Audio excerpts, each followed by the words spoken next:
I'd like to note I was actually wrong last time. The different instrumentation for the Stone Tower Temple dungeon theme isn't until you enter the Upside Down version, not when you enter the main one. Hello everyone and welcome back to Let's Play The Legend of Zelda Majora's Mask. In the last part, we started off the fourth of the main dungeons in the game, the Stone Tower Temple, and now things went a little bit topsy-turvy and the area is now completely upside down. What was once the ceiling is now the floor, and that means there are a couple of bottomless pits in rooms that had no ceiling before. But that just means a void on, nothing too big of a deal. Also, hit that sun switch right there with a light arrow to trigger a stray fairy chest to spawn. I have frequently forgotten that one until almost the very last, if only because I'm so focused on actually progressing with the dungeon. The flipping of the temple is interesting though, in that a lot of people use it as further evidence for fan theories for one reading or another. A lot of them like to equate the stone tower itself to the Tower of Babel, in that maybe the humans determined that we're getting a little too close to the gods, so they flipped the temple upside down and made them fall back to the ground or down even further into hell, and readings like that. Again, if you're ever interested, look up some Majora's Mask fan theories. There's some pretty good reads out there. With that said, some rooms get their gimmicks completely changed by the flipping. For instance, what was once the underwater room is now just another Deku Flower fly room, and we need to use the 3 different altitudes of wind tunnel there to actually reach the top of the room and get stuff done around here. Also, turn around at this point and fire at this eye switch to make a chest spawn up there.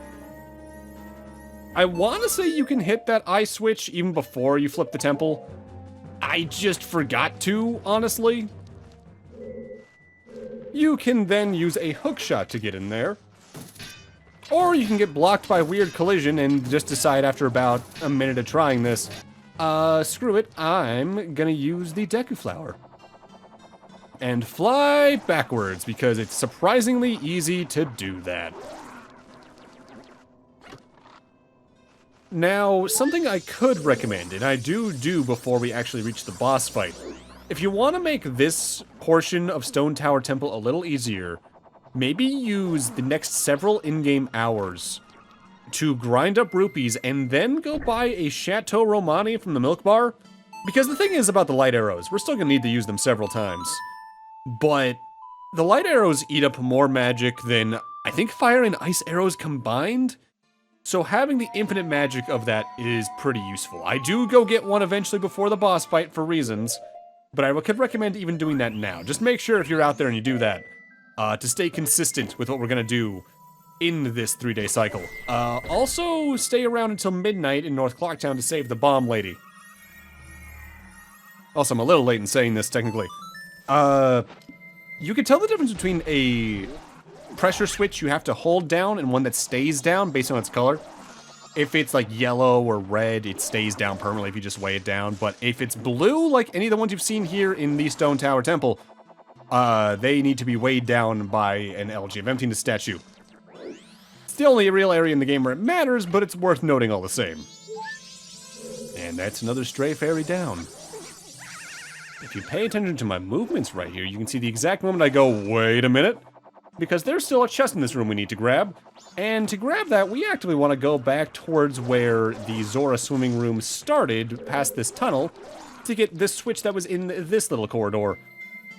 And I forget if I do it or not, but you might notice there's a green rupee in the distance in the camera there. That's where the Dexy hand was. That threw us up towards where I hit that crystal switch that led to that stray fairy we got in that water room last time. You can get grabbed by the Dexy hand, it'll just flail you about through some rupees for free. And I believe it throws you even back into the room where the switch was we just pressed. At least I want to say so. It might just throw you into the abyss. I can't remember. Either way, that's important because it gets you a small key. And we need that to get this door up here in the top corner of the room. There's still a treasure chest in this room, but we can't grab that until we flip the temple back right side up. That's partially why I actually recommended you save that one stray fairy I went out of my way to get back in the water room last time. Because no matter what, there's at least 3 stray fairies you're gonna need to backtrack for in this dungeon and you're gonna need to wait until basically the very end of the dungeon to get all 3. Otherwise, you just wait until after the boss fight, which is technically more convenient.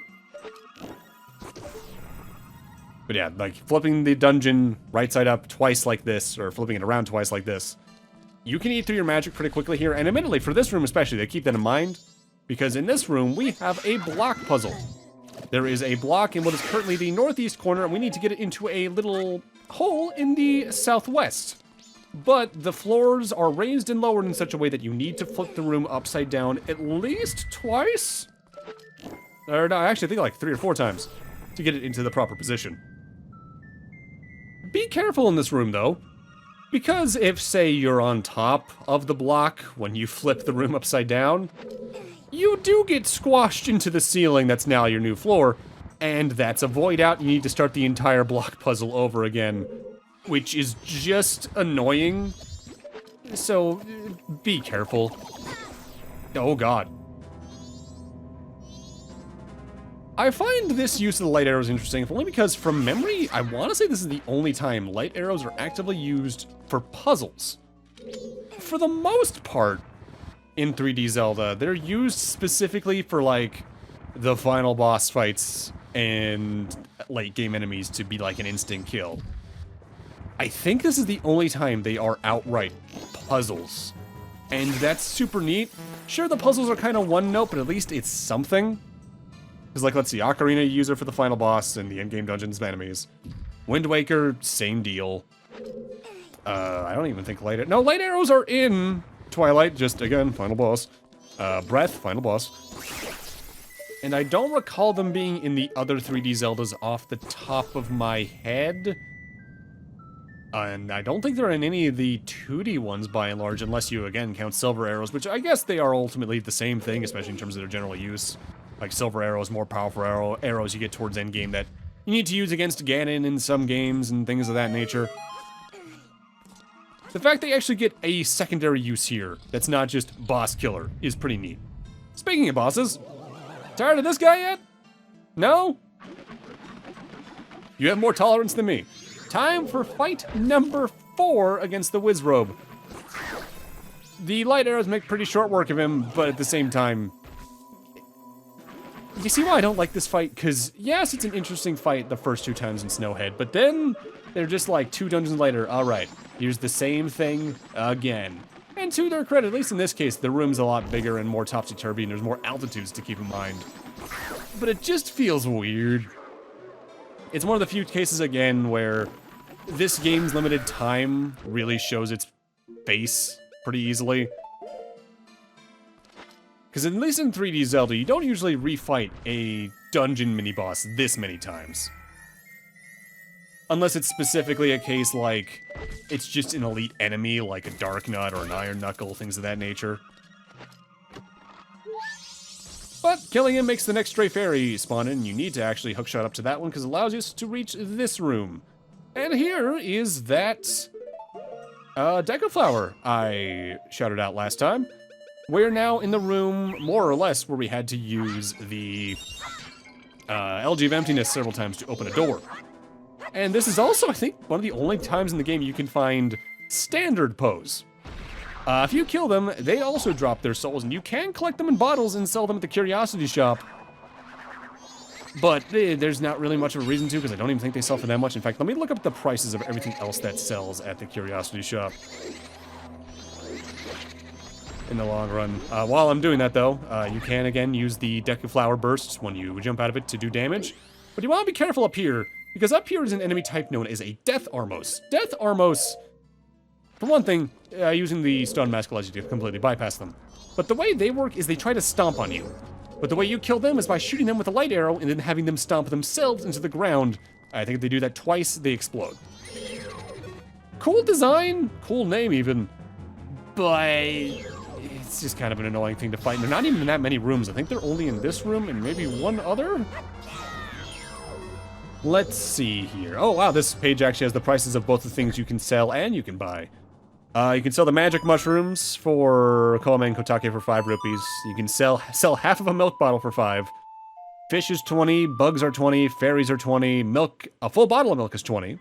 Red potion, green potion, blue potion, spring water, hot spring water, or Zora eggs, all 20. Normal pose are 50, alright, so that's a good amount.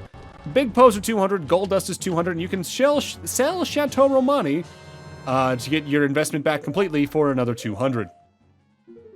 Cool. But if you want to know the prices of things you can buy there, if your bottle gets stolen by the Takuri, it's 20. If your Kokiri sword gets stolen by the Takuri, it's 50. Same with the Razor Sword. The Gilded Sword is 50.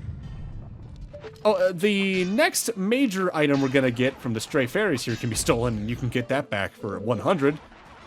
We already saw the All Knight's Mask is there for 500, and in the case the thief steals from the Bomb Lady, you can buy a big bomb bag here at there for 100, which again is double the price for which you can buy that from the bomb shop, so don't let that happen. Make sure you shoot arrows at the landmines in this room to make some of them self-detonate against each other before you progress past this pathway, by the way. Because otherwise, you're in for a little bit of an explosive death. Alright, now we're here.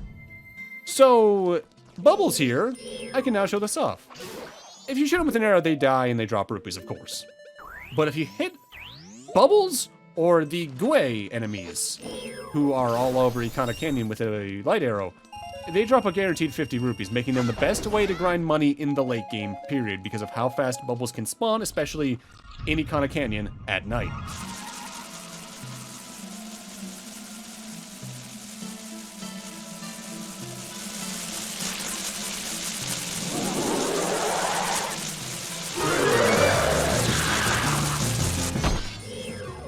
I love this design. This is Gomess. There'll be no end to it if you can't get those bats away from it. Does that shed any light on the situation? So that's a pretty good hint for how you take care of this mini-boss. Shoot it with a light arrow, the bats get chased away, do some damage. Repeat ad nauseum. Attack-wise, Gomess is mostly based on their scythe. They can swipe at you a couple times with it. They can spin towards you with it after you hit them, especially. And I think they might even be able to throw the scythe, but don't quote me on that. The bats themselves, I don't think have any attacks directly attached to them. They're more so just a defense shield, if anything. If you need magic or arrows, the boxes and pots around here can drop some. This is another reason why you might want to get a Chateau Romani before this dungeon, because you drain your magic pretty quickly right here. Not too hard. Cool ass design, though.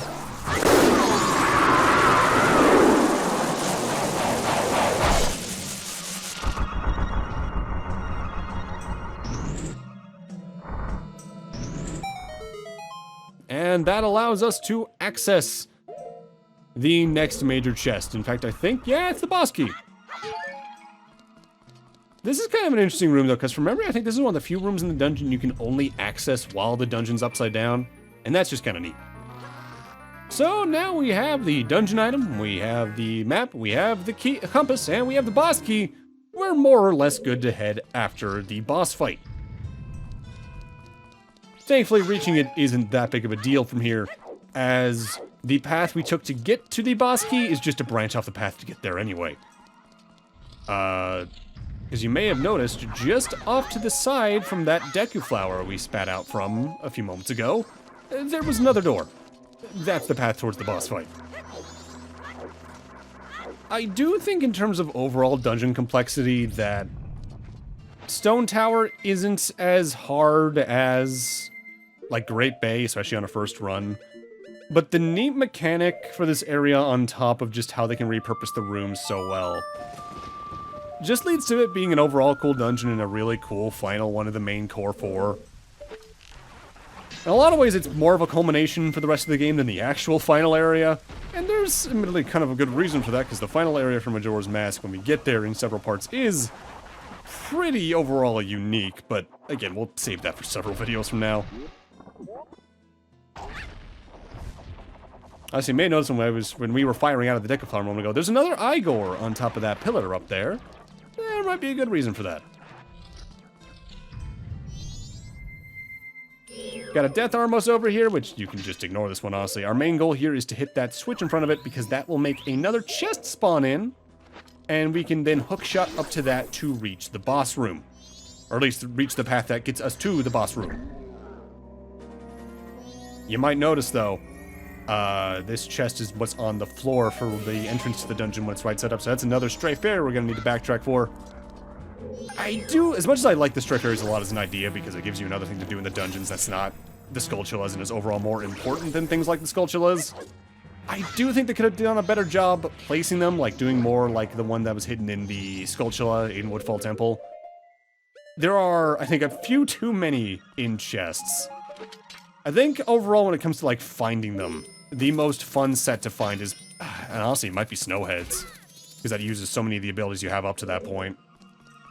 But I guess with this dungeon in particular, using them, the chests at least make sense, because that allows you to give you hookshot targets and foreshadow the twists with the literal flipping and all that. It's a touchy subject, I guess, in that regard. Killing this Igor directly below the original, if memory serves, spawns in this chest. Notably, this chest isn't here in the 3DS version for reasons we'll talk about in a few moments. But within it, here in the N64 version, lies the Giant's Mask. Within this mask lies the might of a giant, but can you use its power anywhere? Not really. That mask can only be used in one room of the game, and it's the upcoming boss fight.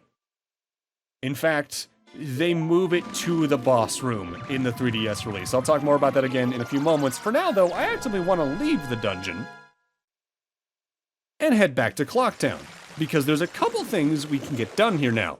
For one thing, it's time for us to finally go do that Postman side quest, but also I want to grab some Chateau Romani before the boss and rescue the bomb lady. If you come here between 3 and 8 p.m. on the first day, we can find the postman here and we can do a minigame with him. If you have the rabbit hood, this is a lot easier. 4, 5, 6. Ah, you startled me! Do not disrupt my training! In my mind, I am running for exactly 10 seconds without looking at a clock. I was in the middle of a mental training.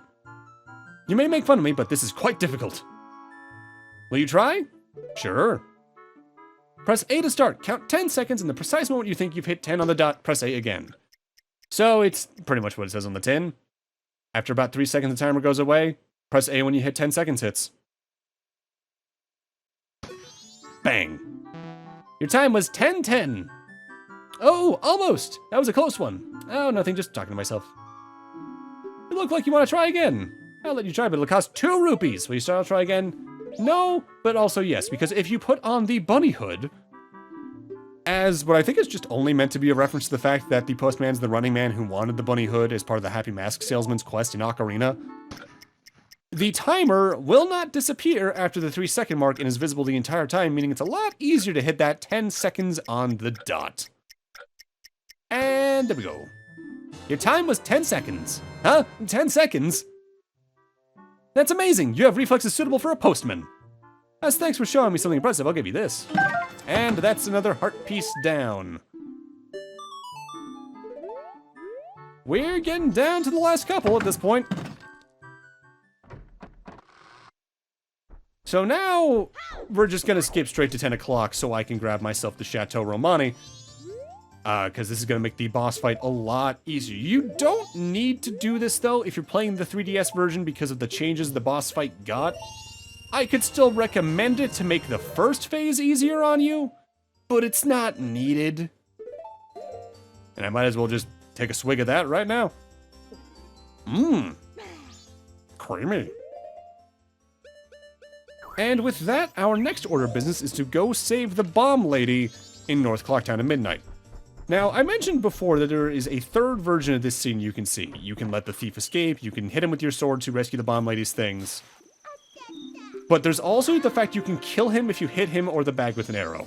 I think for what we're doing here, you can kill him and the thing will still spawn.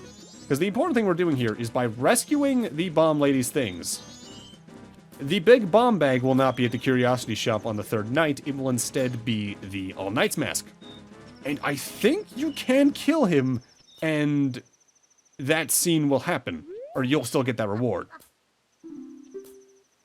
I'm not entirely sure about that, because it's been a long time since I did that killing him animation, but I think you can. For now, though, let's restore the flow of time back to its slower state, because I had it back in its normal state for a while there, just to help get to 10 p.m. and midnight a little faster. and head back to Stone Tower Temple.